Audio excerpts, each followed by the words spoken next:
बिल्कुल सही वीडियो पे क्लिक किया है। अरे आज मैं आपको ऐसा पढ़ाऊंगा कि पढ़ाई भी कहेगी, लगता है टॉपर बना के ही मानेगा। देखो भैया, एक बात बता दें, हमारे वीडियो की खासियत यह है कि वीडियो को पूरा देखिएगा तभी वीडियो समझ में आएगा। और मैं गारंटी लेता हूँ, गारंटी हमारी और मेहनत आपकी। और दूसरी बात, वीडियो के लास्ट में जो आपकी बुक है NCERT वाली, ठीक है, उसके जो चैप्टर में जो क्वेश्चंस हैं वो सारे क्वेश्चंस मैं सॉल्व करवाऊंगा, एक एक क्वेश्चन सॉल्व करवाऊंगा, कोई भी क्वेश्चन बचेगा नहीं। कोई क्वेश्चन ये नहीं कहेगा कि भैया कैसे टीचर हो आप, आपने हमको तो सॉल्व करवाया ही नहीं। ठीक है भैया, तो मेरा नाम है अजीम खान और आप देख रहे हैं मेरा यूट्यूब चैनल E-टॉपर्स। तो बातें कम और काम ज़्यादा। तो आज का जो हमारा टॉपिक है वो है पॉलिनोमियल्स। क्लास 9th का चैप्टर है ये, चैप्टर 2।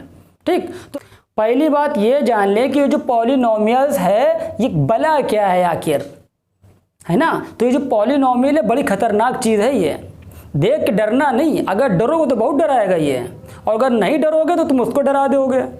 ठीक, तो ये जो पॉलिनोमियल्स है ये दो चीज़ों से मिलकर बना है। पहला पॉली मतलब मेनी यानी कि बहुत सारे, कई, ठीक, और नोमियल यानी के टर्म्स, ठीक है ना, यानी कि पॉलिनोमियल्स यानी कि कई टर्म्स, जिसको हम हिंदी में कहते हैं बहुपद। तो ये जो बहु है ना, ये बहु क्योंकि साथ भी कभी बहुत ही वाला बहु नहीं है, ये है एक वचन बहुवचन वाला बहु। तो बात समझ में आ गई। पॉलिनोमियल दो शब्दों से मिलकर बना है, पॉलिनोमियल्स जिसका मतलब होता है मेनी टर्म्स, कई टर्म्स। तो अब हम पॉलिनोमियल को यानी कि बहुपद को समझने के लिए हम समझेंगे टर्म्स क्या होता है, क्योंकि बहुत सारे टर्म्स जुड़कर पॉलिनोमियल बनता है। ठीक, और जो टर्म्स बनता है वो बनता है कांस्टेंट और वेरिएबल से। तो सबसे पहले हम समझेंगे कि कांस्टेंट और वेरिएबल क्या होता है। ठीक है, तो जो हमारे कांस्टेंट टर्म्स होते हैं ये हमारी होती है न्यूमेरिकल वैल्यू। न्यूमेरिकल वैल्यू यानी कि जो गिनती आपने पढ़ी है, जो नंबर्स पढ़े हैं 1 2 3 4 5 6 7 8 9 10 10 10 10 10 10, ठीक है ना, वही हमारा होता है। यानी कि ये 1 2 3 4 5 6 चलते चले जा रहे हैं, कोई भी नंबर आ जाएगा वो हमारा होगा कांस्टेंट टर्म। ठीक है, और जो हमारे वेरिएबल्स होते हैं वो हमारे होते हैं अल्फ़ाबेट्स। क्या होते हैं? अल्फ़ाबेट्स, जो आपने ABCDEFG पढ़ा था वही। लेकिन जो अधिकतर हम लोग मोस्टली वेरिएबल्स यूज़ करते हैं वो होते हैं हमारे X Y Z, या कभी कभी T भी ले लेते हैं, U भी ले लेते हैं, V भी ले लेते हैं। ठीक है ना, तो आपको कांस्टेंट और वेरिएबल्स समझ में आ गया। तो हिंदी में कांस्टेंट को कहते हैं अचर, अचर यानी कि ना बदलने वाला, और वेरिएबल्स को कहते हैं चर यानी कि बदलने वाला। तो ये जो x की वैल्यू बदलती रहती है, कुछ भी हो सकती है। तो अब ये जो कांस्टेंट था और ये जो वेरिएबल था, इससे मिलकर बनाते हैं हम लोग टर्म। तो हमने क्या किया, हमने यहाँ पर एक न्यूमेरिकल वैल्यू ले ली 15, और एक मैंने यहाँ पर वेरिएबल ले लिया यानी कि अल्फ़ाबेट ले लिया y। तो बस बन गया हमारा ये टर्म। कितना इजी है कि नहीं भैया। दूसरा टर्म मैंने यहाँ पर लिखा -6 और यहाँ लिख दिया x, तो ये भी एक टर्म हो गया। एक और ले लेते हैं, मैंने यहाँ पर लिख दिया सिर्फ आपका -2 और z, तो एक टर्म ये भी हो गया। तो मैंने क्या बताया था भैया कि ये जो टर्म्स होते हैं इनसे मिलकर हमारा बनता है पॉलिनोमियल्स। तो इनको हम मिला देते हैं तीनों को। तो हमने तीनों को क्या किया, यहाँ पर मिला दिया 15y, और ये माइनस का था 6x, और ये भी माइनस का था 2z। तो ये हमारा बन गया पॉलिनोमियल। बात समझ में आई, पॉलिनोमियल। और ये जो टर्म्स होते हैं ये हमारे प्लस या माइनस से जुड़े होते हैं, ये बात ध्यान रखिएगा। ये इनटू से या डिवाइड से, इससे नहीं जुड़े होंगे। अगर ये दोनों साइन कहीं नज़र आ जाते हैं, है ना, तो ना तो इनटू को यानी मल्टीप्लाई के साइन को काउंट किया जाएगा, ना ही डिवाइड के साइन को काउंट किया जाएगा। सिर्फ जहाँ जहाँ पर प्लस और माइनस दिखाई देंगे उन्हीं को काउंट करेंगे। चलिए देखते हैं यहाँ पर 2 इंटू यहाँ पर लिखा था एक्स स्क्वायर, फिर प्लस आ गया, यहाँ पर हो गया 4 इंटू वाई माइनस आ गया, यहाँ पर आपका आ गया 7 डिवाइडेड बाई 2। तो अब देखिए ये जो इंटू का साइन लगा हुआ है इसको काउंट नहीं करना है, आगे चलते हैं। हमें प्लस का साइन मिला तो प्लस के पहले पूरा ये एक टर्म हमारा हो गया, प्लस के बाद थोड़ा सा और आगे चले, फिर देखिए इंटू का साइन फिर मिल गया, तो हमें इसकी काउंटिंग नहीं करनी है। आगे ये लगा हुआ है माइनस, देखो इस टर्म के पहले ये प्लस लगा हुआ है और इस टर्म के बाद ये माइनस लगा हुआ है, और फिर देखो डिवाइड आ गया। तो हमने क्या बताया कि ये इंटू के साइन की और डिवाइड के साइन की काउंटिंग नहीं करनी है। ये जो टर्म्स होते हैं ये प्लस और माइनस के साइन से ही जुड़े हुए होते हैं। तो एक टर्म हमारा ये हो गया, एक टर्म ये हो गया, एक टर्म ये हो गया, तो यहाँ 3 टर्म हो गए। ठीक है भैया, तो ये पॉलिनोमियल समझ में आ गया। तो अब भैया जो पॉलिनोमियल्स होते हैं इसमें जो पहला होता है वो हमारा होता है मोनोमियल। क्या होता है? मोनोमियल। मोनो का मतलब होता है एक, यानी कि जब एक टर्म होगा तो आप बोलोगे मोनोमियल। ठीक, उसी के बाद में हमारा दूसरा है बाइनोमियल, यानी कि जब 2 टर्म आ जाएंगे तो आप क्या कहोगे? बाइनोमियल। उसी तरह से जब हमारे 3 टर्म्स आ जाएंगे यानी 3 टर्म्स आ जाएंगे तो आप कहोगे ट्राइनोमियल। देखिए काउंट करिए, पहले वाले में एक टर्म लिखा हुआ है कि नहीं? दूसरा देखिए आप, दूसरे एग्जाम्पल में 2 टर्म लिखे हुए हैं तो बाइनोमियल हो गया। तीसरे टर्म में देखिए आप, तीसरा वाला 3 टर्म्स लिखे हुए हैं तो ये हमारा हो गया ट्राइनोमियल। बात समझ में आ गई है ना? तो जो हमारा मोनोमियल होता है उसको हिंदी में बोलते हैं एक पदीय, और जो बाइनोमियल होता है उसको बोलते हैं द्विपदीय, यानी कि उसमें 2 पद हैं। और जो हमारा तीसरा वाला है ट्राइनोमियल, इसको बोलते हैं त्रिपदी। क्लियर? ये बात समझ में आ गई। चलिए अब थोड़ा सा और आगे बढ़ते हैं।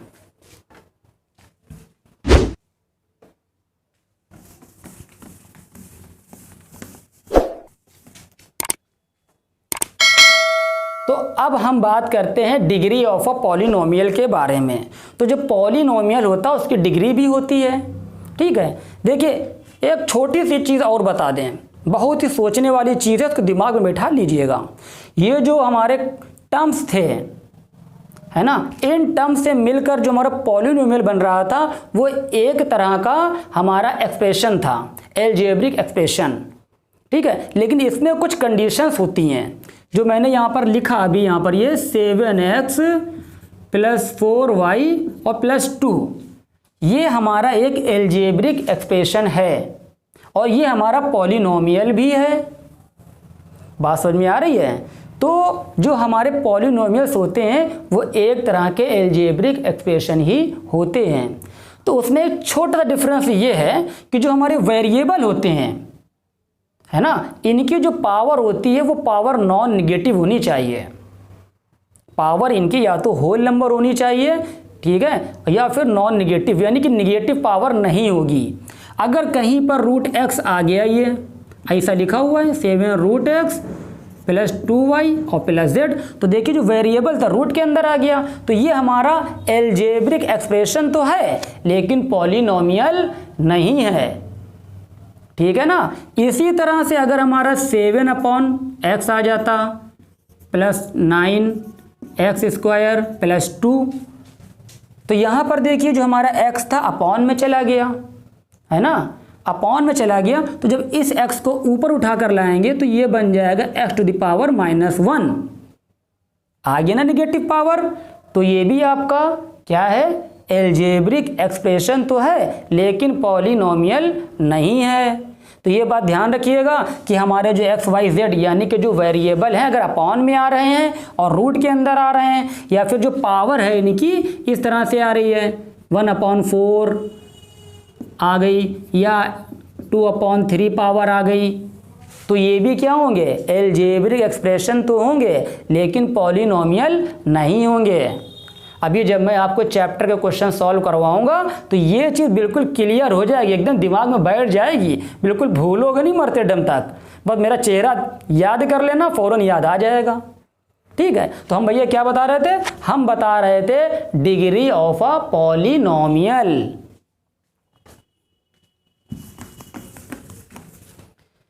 तो देखो डिग्री ऑफ अ पॉलिनोमियल क्या होती है? जो सबसे बड़ी पावर होती है ना, सबसे हाईएस्ट पावर होती है, वही हमारी होती है डिग्री। यानी कि अगर हमने यहां पर लिखा 7x to the power 4 plus 2x to the power 2 minus x और प्लस 2, तो भैया ये जो वेरिएबल x है इसकी पावर यहाँ पे 1 है और इसकी पावर यहाँ पर 2 है और इसकी जो पावर है वो क्या है? इसकी पावर है 4। तो भैया अब ये बताइए यहाँ पर हाईएस्ट पावर क्या है? यहाँ पर जो हमारी हाईएस्ट पावर है वो है हमारी 4। ठीक, तो यही हो गई आपकी डिग्री। डिग्री कितनी हो गई आपकी? डिग्री हो गई आपकी 4, यानी कि जो हाईएस्ट पावर होती है वही डिग्री होती है। क्लियर? थोड़ा और आगे चलते हैं। तो अगर हमने यहाँ पर y में ले लेते हैं, पहले x में था, y में ले लेते हैं, तो y की पावर 5 और यहाँ पर आ जाइए 2 y स्क्वायर हो गया प्लस 9 y प्लस 2। अब देखिए यहाँ पे आप क्या देख रहे हैं? ये y की पावर 1 है, y की पावर 2 है और y की पावर 5 है। तो जो यहाँ पर हाईएस्ट पावर है, सबसे बड़ी पावर है, क्या है हमारी? ये 5। तो ये डिग्री हो गई। है ना? इजी है कि नहीं है भैया? पढ़ने में मज़ा आ रही है तो बता दो भैया। हाँ, तो ये डिग्री समझ में आ गई। यहाँ मैंने लिखा 7xyz plus 2x square plus 9z। तो इसकी अगर मैं डिग्री पूछूं भैया डिग्री कितनी होगी, है ना? तो देखिए जो z था इसकी पावर 1 है और ये जो x है इसकी पावर 2 है। अब देखिए यहाँ पर x की पावर 1, y की पावर 1 और z की पावर 1 है ना। तो हमारा ये पूरा एक टर्म था ये, और एक टर्म हमारा ये था, एक टर्म हमारा ये था। इस टर्म में पावर 1, इस टर्म में पावर 2 और इस टर्म में एक पावर ये है, एक पावर ये है और एक पावर ये है। ये टोटल पावर हो गई 3। ये सारी पावर्स ऐड हो जाएंगी, है ना। तो डिग्री हमारी क्या हो गई? डिग्री हमारी हो गई 3। एक क्वेश्चन और लेते हैं। यहाँ लिखा x square y plus 2z square plus 5x। चलिए बताइए इसकी डिग्री क्या होगी? भाई इसकी पावर 1 है, इसकी पावर 2 है और यहाँ पर अगर हम चलते हैं इस टर्म में तो 2 पावर 2 पावर यहाँ से मिल रही है, 1 पावर यहाँ से मिल रही है, तो इस टर्म में पावर 3 है ना। तो हाईएस्ट पावर जो है इसी टर्म में है और वो है 3। तो हमारी डिग्री भी कितनी हो गई? 3। अब हम बात करते हैं कि पॉलिनोमियल्स इन 1 वेरिएबल, पॉलिनोमियल्स इन 2 वेरिएबल्स, पॉलिनोमियल्स इन 3 वेरिएबल्स।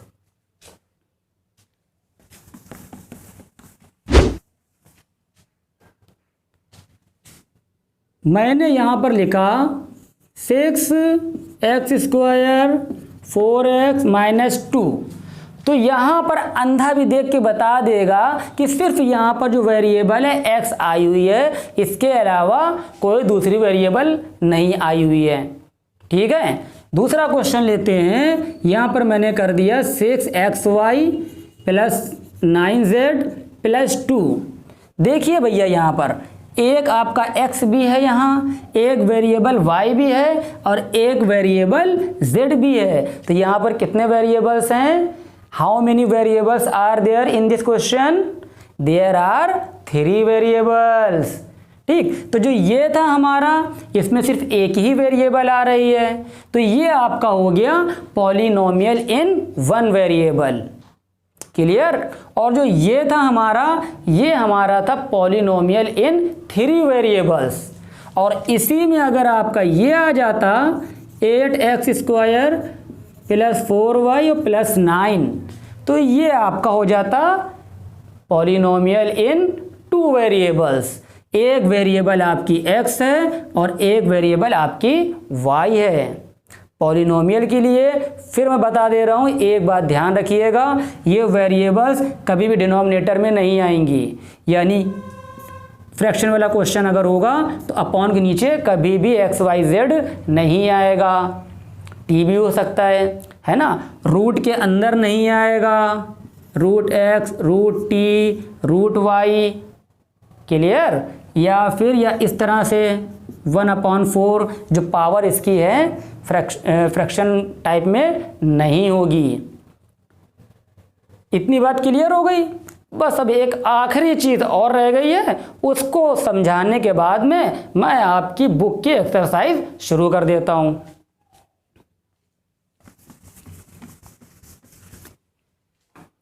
अब हम बात करते हैं कॉफिशिएंट की।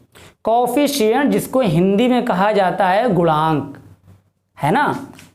मैंने यहाँ पर लिखा 4xyz, ठीक है। तो यहाँ पर अगर हम कहें कि कॉफिशिएंट ऑफ z, क्या पूछा मैंने, कॉफिशिएंट ऑफ z, तो ये z लिखा हुआ है, z को यहाँ छुपा दो, जो बचा वही हमारा आंसर हो गया। तो यहाँ लिख दीजिए उठा के coefficient of z equal to 4xy, यही हमारा हो गया आंसर, ठीक है। दूसरा क्वेश्चन लेते हैं, -2y² zx। इसमें हम पूछ रहे हैं कॉफिशिएंट ऑफ y²। क्या पूछा, कॉफिशिएंट ऑफ y²। तो y² को यहाँ लिखा हुआ है, इसको छुपा लो y² को इसे करके, है ना। या मन में हटा दो, मन में जब हमने हटा दिया तो यहाँ बचा -2zx, तो यही हमारा हो गया आंसर। तो लिख दो उठा के coefficient of y² is equal to -2zx। आ रही ना बात समझ में। और आगे देखिए भैया, एग्जाम्पल मैं इसलिए समझाता हूँ ताकि अच्छी तरह से क्लियर हो जाए, क्योंकि कहा जाता है practice makes a man perfect. जितनी आप प्रैक्टिस करोगे उतने ही ज़्यादा परफेक्ट होते जाओगे।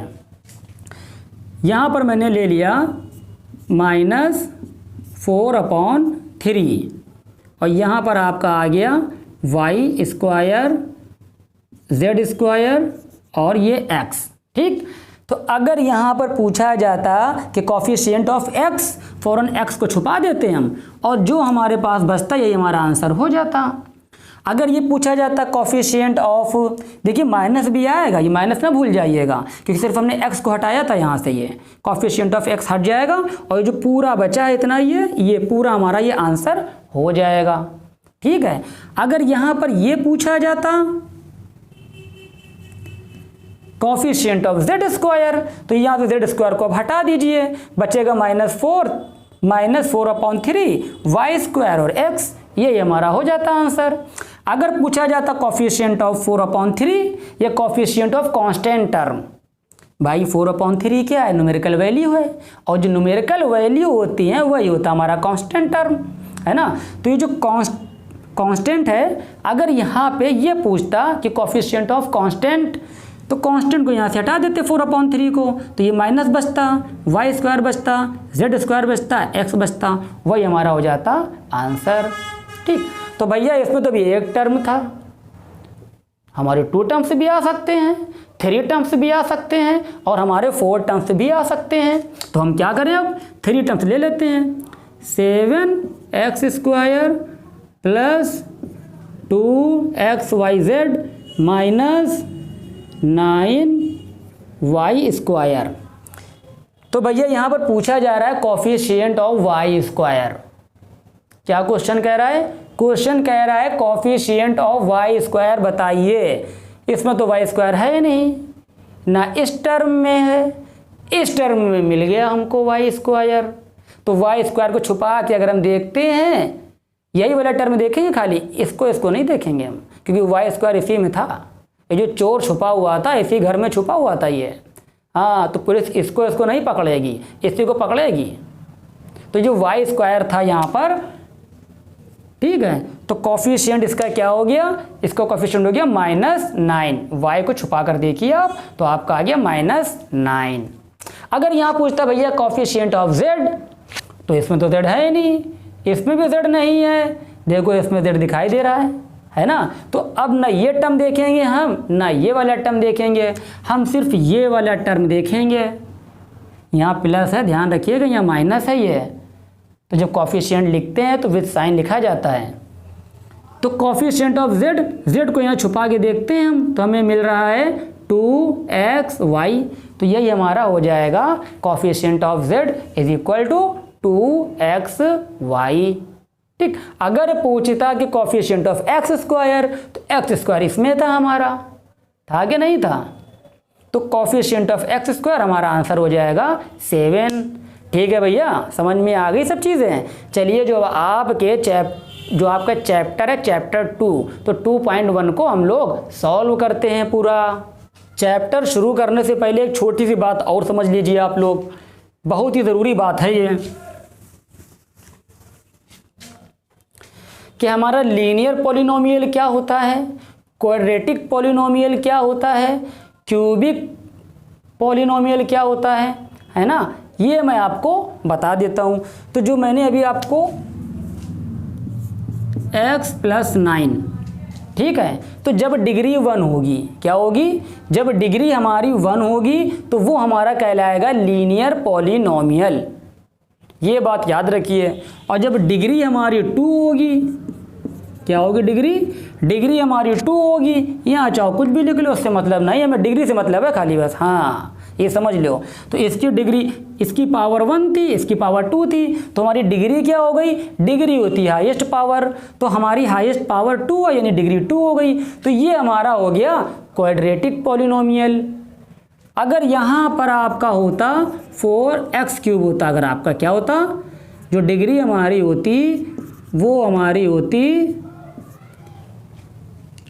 3 डिग्री होती, तो वो हमारा हो जाता क्यूबिक पॉलिनोमियल। बात समझ में आ गई। लीनियर पॉलिनोमियल में डिग्री 1 होती है, क्वाड्रेटिक में डिग्री 2 होती है। अब ये 2 कहीं पर भी हो सकता है, या तो यहाँ हो सकता है या ये यहाँ हो सकता है ना। तो जो डिग्री थी हमारी 2 आ गई, तो ये हो गया क्वाड्रेटिक पॉलिनोमियल।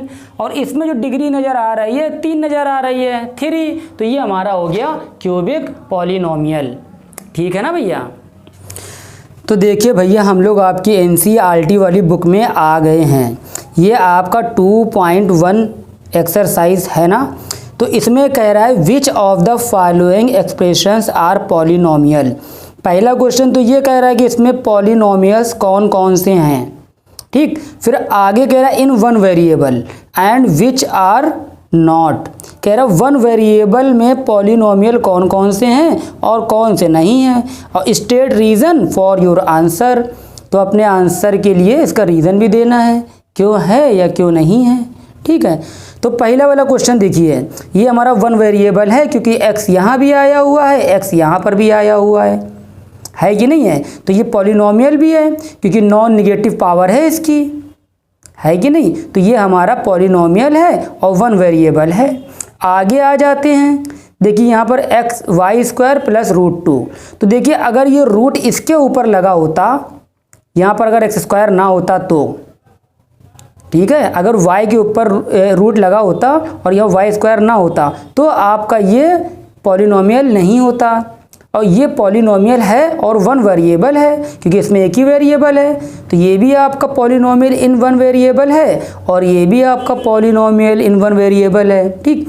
आगे चलते हैं, तो देखिए जो वेरिएबल है रूट के अंदर आ गई, तो ये हमारी पॉलिनोमियल नहीं है।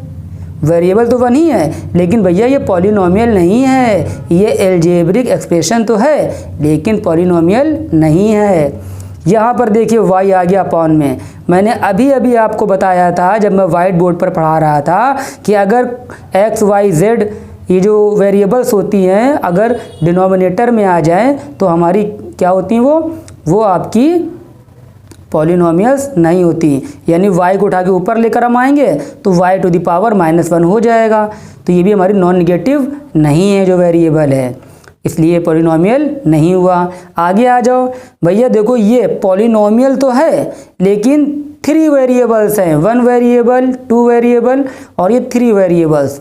ठीक, और यहाँ क्या पूछ रहा था, कह रहा था 1 वेरिएबल, तो भैया यहाँ पर तो 3 वेरिएबल है, हमसे पूछ रहा था 1 वेरिएबल, तो ये भी नहीं है, तो सिर्फ 2 हैं, एक आपका ये है और एक आपका ये है। चलिए सेकंड क्वेश्चन देखते हैं। कह रहा है right the coefficient of x square. भैया आ गया एक्स स्क्वायर, तो देखो भैया एक्स स्क्वायर ना तो यहाँ पर है और ना ही एक्स स्क्वायर यहाँ पर है, ये है हमारा एक्स स्क्वायर, है ना। और इस एक्स स्क्वायर के साथ में यहाँ कोई भी नंबर नहीं लिखा हुआ है, यानी कि 1, ठीक है ना। जब कोई नंबर नहीं लिखा होता है तो हमारा आंसर होता है 1। तो coefficient of x square is equal to 1। ऐसे यहाँ पर आ जाएंगे, तो देखो ना तो इसमें यहाँ पर है एक्स स्क्वायर और ना ही यहाँ पर है, तो एक्स स्क्वायर खाली ये है और इसके बगल में लिखा है माइनस, तो ये आपका हो गया आंसर -1, ठीक है ना। आगे आ गए तो भैया देखो कोफिशिएंट ऑफ एक्स स्क्वायर, ये देखो लिखा हुआ एक्स स्क्वायर, यहाँ एक्स स्क्वायर नहीं है इस टर्म में, इस टर्म में एक्स स्क्वायर है, तो एक्स स्क्वायर को छुपा के यहाँ से देखें हम तो हमको छुपाने के बाद दिख रहा π/2, तो ये π/2 हो गया हमारा आंसर।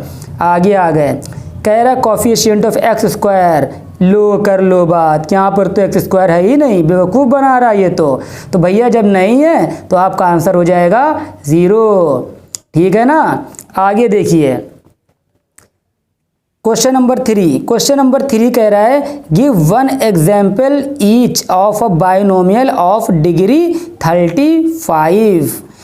क्या कह रहा है, कह रहा है बाइनोमियल ऑफ डिग्री, बाइनोमियल यानी कि हमें वो लिखना जिसके 2 टर्म्स हों, हमें वो एल्जेब्रिक एक्सप्रेशन लिखनी है जिसके, हमें वो पॉलिनोमियल लिखना है जिसके 2 टर्म्स हों, ठीक है। और एक वेरिएबल के ऊपर जो डिग्री लगा दीजिएगा वो 35 लगा दीजिएगा। ये वाला क्वेश्चन अभी आपको हम ब्लैक बोर्ड में बता देंगे, ठीक है। और मोनोमियल में सिर्फ एक ही टर्म होता है, तो एक टर्म लिखिए और उसकी पावर कर दीजिए 100, x टू द पावर 100 कर दीजिए, y टू द पावर 100 कर दीजिए, या फिर लिखिए 7x और x की पावर 100 कर दीजिए, है ना। तो ये क्वेश्चन नंबर 3 अभी मैं एक बार फिर से वाइट बोर्ड में बता दूंगा। आगे देखिए, कह रहा है right the degree of each of the following polynomials, तो पॉलिनोमियल्स की डिग्री बताना है। तो भैया मैं पहले ही बता चुका हूँ कि जो हाईएस्ट पावर होती है वही हमारी डिग्री होती है, इसकी पावर 1, इसकी पावर 2, इसकी पावर 3, तो डिग्री हो गई 3। ये नंबर मत देखिएगा कि 7 लिखा हुआ, सबसे ज़्यादा 7 लिखा हुआ तो 7 आपका आंसर हो जाएगा। घर की खेती नहीं है कि हम जो चाहें, हाँ। इधर देखिए तो यहाँ लिखा हुआ 4 और यहाँ लिखा हुआ y², तो y के ऊपर 2 लगा हुआ है, तो यही हमारी हो गई डिग्री। तो डिग्री कितनी हो जाएगी 2। आगे देखिए यहाँ पर तो t सिंगल लिखा हुआ है, t एक बार लिखा हुआ है, यानी t के ऊपर जो पावर लगी है 1 लगी हुई है ना। बात समझ में आ रही है, तो डिग्री हो जाएगी 1। इधर आ जाइए भैया, यहाँ पर तो है ही नहीं कहीं, तो इसमें जब नहीं है कांस्टेंट टर्म है तो उसमें आपका हो जाएगा डिग्री 0। बात समझ में आई कि नहीं आई। चलिए थोड़ा सा आगे चलते हैं। कह रहा है classify the following as linear, quadratic and cubic polynomials. तो भैया हम बता चुके हैं लीनियर पॉलिनोमियल की पहचान होती है डिग्री 1 होती है, क्वाड्रेटिक में डिग्री 2 होती है, क्यूबिक में डिग्री 3 होती है। तो इसमें देखिए डिग्री 2 है तो ये हो गया क्वाड्रेटिक, यहाँ देखिए 3 लिखा हुआ है, क्यूबिक डिग्री 3 है तो क्यूबिक हो गया, यहाँ देखिए डिग्री 2 है तो क्वाड्रेटिक हो गया, यहाँ डिग्री 1 है, x लिखा हुआ है, x के ऊपर पावर 1 लगी है, तो डिग्री कितनी है 1, तो ये आपका हो गया लीनियर। यहाँ पर देखिए डिग्री 1 है, t की पावर 1 है कि नहीं, तो ये आपका हो गया लीनियर। देखिए स्क्वायर लगा हुआ है, पावर 2 लगी हुई है, डिग्री 2 है, तो ये आपका हो गया क्वाड्रेटिक। और यहाँ पर देखिए क्यूब आ गया ना, क्यूब ऊपर 3 लिखा हुआ है, यहाँ पर ये टर्म तो एक ही है लेकिन कह रहा है क्यूबिक, तो 3 लगाओ तो क्यूबिक हो जाएगा भैया ये आपका, है ना। तो ये वाली आपकी जो एक्सरसाइज थी, पूरी एक्सरसाइज आपकी 2.1 कंप्लीट हो गई है भैया। उम्मीद करता हूँ समझ में भी आ गया होगा। तो इसमें जो अब 3 वाला क्वेश्चन रह गया है, इस क्वेश्चन को हम लोग सॉल्व करते हैं। तो भैया इसमें जो आपका एक क्वेश्चन रह गया है, क्वेश्चन नंबर 3 कह रहा है गिव वन एग्जाम्पल। देखिए स्क्रीन पर क्वेश्चन आ चुका है। Give one example each of a binomial of degree 35 end of a monomial of degree 100।